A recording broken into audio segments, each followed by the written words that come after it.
Hello, today is July 28th, 2020, and my name is Renee Weiler. I'm an SEC whistleblower, and I have been documenting mortgage electronic registration systems and their counterfeit mortgages that they are registering with our personal information. Usually what happens is they take our information from our property address, whether you have a mortgage or not. They will take your information and create fake mortgages and register them on your properties. You can go to Renee Weiler on YouTube and find my audits where I show some very interesting information. So today I'm doing an audit for Lazarus Rodriguez, who is a Cuban prisoner, who was in Cuban women's prison for many years. She came here and had the American dream, owned her own home, until the Bank of America and the Bank of New York Mellon came in and forged assignments and took her home, or tried to take her home.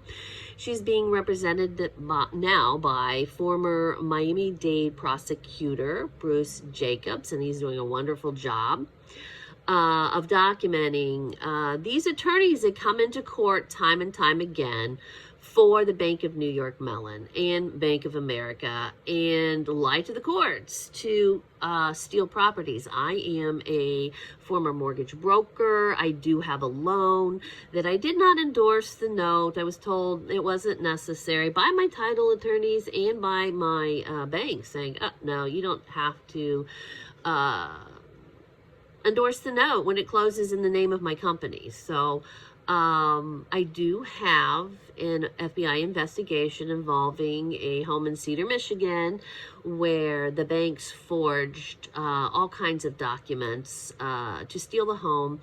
I also have an investigation with the FBI in Cincinnati, where they pretended to be my vice president to release a mortgage that was not a MERS mortgage. It was a non-MERS mortgage, but they used their title as vice president of MERS, this person did, to steal title to the home and release a $400,000 mortgage for PNC, and that affects so many people. Not only the borrower, but the new buyer has fraud in the chain of title.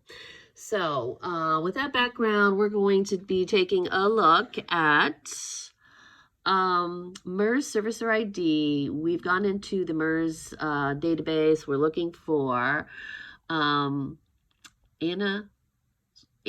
records on her property located at 1311 40th. And let's take a look at what the actual address is. And it is 1311 Southwest 40th Avenue. So we're just going to start with 40th because that's what MERS wants to show you. That's the only records they want you to see, or at least the public to see. For example, East Main Street should be entered in as Maine. So that's what we did. And we need to put Florida in there as the state. And their zip code is 33134. So there you have it, and we're going to do a search. You're going to see no MINs, no mortgage identification numbers can be located that match this criteria. Enter and verify your criteria and resubmit.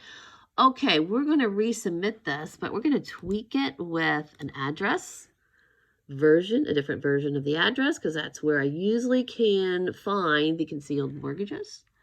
So we're going to change just 40th Avenue. And you're going to see nothing there. We're going to do 40th Avenue like this. And you're going to see nothing there.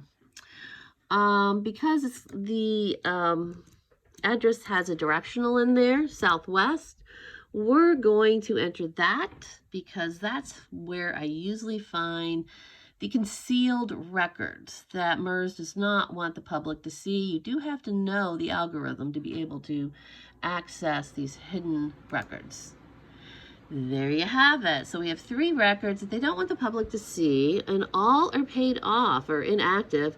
I suspect that credit default swaps were used to pay off this mortgage, but they're still going after Anna.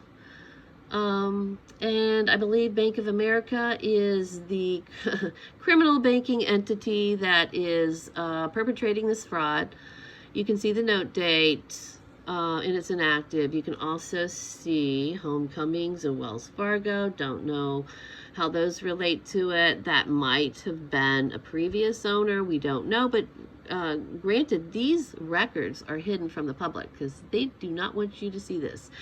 And we can zero in on the first 7 digits of the MERS, and we can find who was the originating MERS member who registered this mortgage. However, we are not able to any longer find the MERS member lookup. You used to be able to go to the MERS member lookup, and you cannot do that anymore because they've taken it down because they don't want you to know who the original lender is. Because the original lender most likely did not endorse the note. We were told as mortgage brokers that it was not necessary to endorse the note when it closed in our company's name. So I have evidence that maybe 50% of my loans were closed defectively because they closed in my company's name, Weiler Mortgage Group, and I did not endorse the note, and I did not assign the mortgages. So that's 2 defective issues that the banks are trying to cover up. You can't own anything if the promissory note was not endorsed and it was not negotiated under UCC code. So there you have it. Thank you for watching.